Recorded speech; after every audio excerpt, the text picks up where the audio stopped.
Continuation of the novel Romance to Break Up, bus number 27 by VMS. In the neighborhood, by morning whispers had begun. The two boys from Prabha's gang, angry over the beating, had started sowing poison in the air. They spoke of Sarah meeting Prabha secretly, of their romance that everyone pretended not to see. A rumor spread faster than truth, and by noon the aunties at the tea shop were already shaking their heads. Sarah walked to tuition chin high, but she felt the stress, some were mocking, some pitying, and some hungry. Prabha spiraled. Meanwhile, Prabha was unraveling. The fight with his own gang had fractured his grip on them. Two of his closest men had turned against him, whispering threats of revenge. You have gone mad over the IAS girl, one spat. She will never be yours, and because of her, you have turned on us. Prabha ignored them outwardly, but inside he was boiling. His obsession with Sora was no longer about love, it was about proving that she was his. Against the world, against even his own friends. Late at night, he sang under her balcony again, his voice rough with desperation. Sora, sitting at her desk, pressed her palms against her ears. Her father knocked on her door. Who is that singing? His suspicion cut like a knife. Sarah's heart stopped. Sarah's breaking point, she realized then her silence was dangerous. The more she avoided confronting this, the more power Prabha and his shadow had over her life. But if she confessed anything to her father, even half the truth, it could even end her dream forever. Inwardly, she cursed the pull she still felt, the traitorous part of her heart that wanted to run to a balcony to see his face, to let him sing only for her. She closed her eyes, whispering to herself, I'm not his, I'm not his, I'm my father's daughter. But the words rang hollow against the storm brewing outside.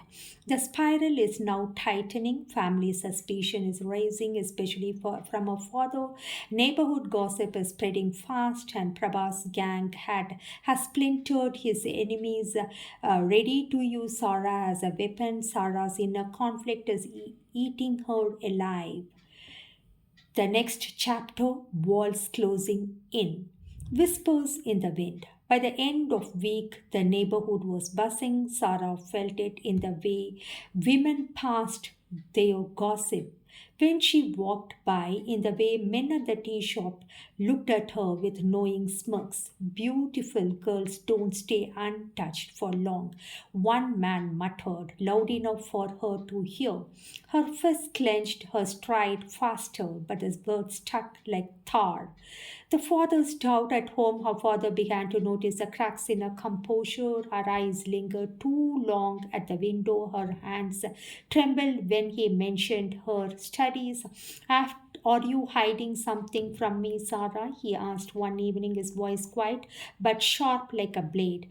No, Appa, she answered quickly, too quickly. He studied her the way only an IAS officer trained to read people could.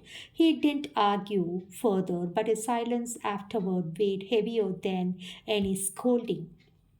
Her siblings seized the moment, whispering to him behind closed doors, planting seeds of suspicion. She could hear their muffled voices, her name slipping out like venom. Prabha's desperation. Across the street, Prabha was unraveling. His old gang had split.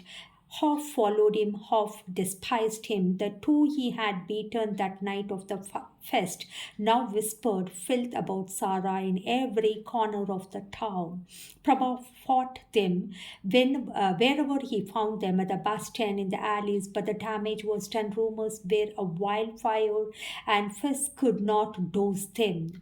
One night, drunk and bleeding from another fight, he stood outside Sarah's gate and shouted, Sarah, they can say what they want, but you are mine, only mine. The neighbors lit their windows.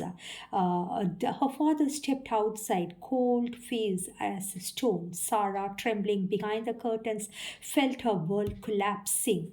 Sarah's in a prison. The next day at college, girls whispered behind cupped palms.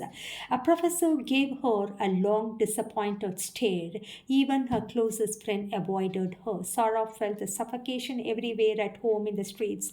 In a classroom, the dignity she had guarded like armor was cracking, and she had not even done anything. At night, she prayed silently, not for love, not for success, but for escape. Yet, even then, she found herself waiting for Prabha's song, hating herself for the hope that he would sing again.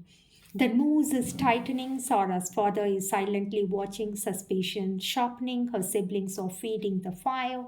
Prabha's desperation is making him reckless. Neighborhood rumors are slowly killing Sarah's dignity. Inside her heart, she is both resisting and craving the very man destroying her, Prabha the man.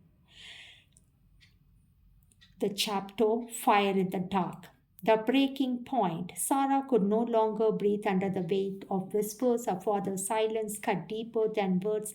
College girls stared at her as if she were tainted. Professors grew colder. Her siblings mocked her openly. One evening, as she stepped off bus 27R, she saw him, Prabha, leaning against the tea stand, eyes burning through the smoke of cigarettes. His hair was messy, his shirt stained with dried blood, and from yet another fight, something inside her snapped. She marched toward him, ignoring the stares of his gang. Her voice trembled with rage. Why are you destroying me, Prabha? Do you think this is love? You have turned my life into hell. The clash. Prabha's smile faded. His gang fell silent, sensing the storm. He stepped closer, his voice low but charged with heat. Hell, Sarah, I have given you protection. I have fought for you. I have bled for you. I have bleed for you. You don't know what it means to love a woman so much you would fight the world for her. Sarah's eyes burned. That's not love, Prabha. That's obsession. Love respects. It doesn't stalk. Love protects dignity. It doesn't strangle it. The gang shifted uneasily. They had never seen Prabha cornered by words, especially from a girl. The dangerous edge. Prabha's jaw tightened. For a moment, his hand reached out as if to grab her arm to make her listen. Sarah stepped back, her voice still. Touch me once, and I swear I will scream the street down. The gang gasped softly. Prabha froze, his hand hanging in the air, trembling with rage and longing. His eyes softened for just a second. The mask of the neighborhood hero cracking. You think you can live without me, Sarah? He whispered. You think your books, your father's dream will keep you safe when everyone else wants to see you fall? Only I can protect you. Sarah's reply cut like glass. Protect me? You are the reason I need protecting. The aftershock. The street fell silent for the first time. Prabha looked small, like a boy who had lost instead of a hero who conquered. His gang stared, some smirking, some pitying. Sarah turned and walked away, her heart pounding, tears blinding her eyes. But inside she was shaken because despite her fury, part of her still ached for him.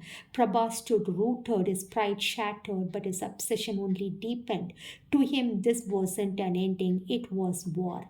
Now the stage is hotter than ever. Sarah had openly defied Prabha in front of his gang.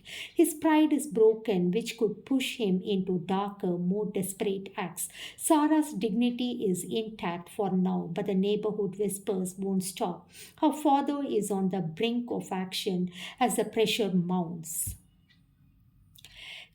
The next chapter, Scar of Pride. The wound. That night, Prabhat didn't sing. He sat in his balcony, cigarette smoke coiling around him, his knuckles bleeding from punching the wall. His words echoed in his head. Protect me. You are the reason I need protecting. The humiliation was unbearable. She had cut him down in front of his gang, the very boys who once worshipped him. Some had already begun mocking him behind his back, whispering that the hero of 27-hour bus had been tamed by a girl. For Prabha, this wasn't just rejection, it was betrayal. The poisoned mind. Two of his old gang members, the ones he had beaten during the college fest, fanned the fire. Hey, da, she humiliated you. She thinks she is above us because of her IAS father. You are a joke to her. Teach her her lesson. Show her she can't spit on Prabha and walk away. The poison sank deep, but midnight Prabha wasn't thinking of love anymore. He was thinking of retribution. If Sarah wouldn't come to him willingly, he had made her regret rejecting him. The plot. The plan was crude but dangerous. Corner her, isolate her, break her pride, maybe not harm her but humiliate her, shake her so badly she would never dare insult him again. One whispered idea made him blood boil with temptation. During tuition, grab her books and notes, expose something personal in front of everyone. Let the college say she is not the saint she pretends to be. Prabhat didn't agree out loud, but he did not stop them either. The first strike. The next morning, as Sarah left tuition, she found a notebook. Missing inside it were her handwritten essays, even a personal diary page she had mistakenly slipped in. By the time she reached the street, she saw it. Prabha's gang had plastered pages from her notes on the tea shop wall. One page carried a private scribble, a dream she had written long ago about love, about marriage, about her mother. The men at the shop laughed, pointing. The women shook their heads in disappointment. Her face burned with shame. From across the road, Prabha watched silently. His eyes weren't mocking, they were desperate, broken, possessive. Sarah's chest tightened. This wasn't love anymore, this was war. The revenge spiral is here. Sarah's dignity is being publicly attacked. Prabha's obsession has crossed from passion into cruelty. The gang is using Sarah to break Prabha further, turning his love into violence. Sarah's father won't stay silent once this humiliation reaches him.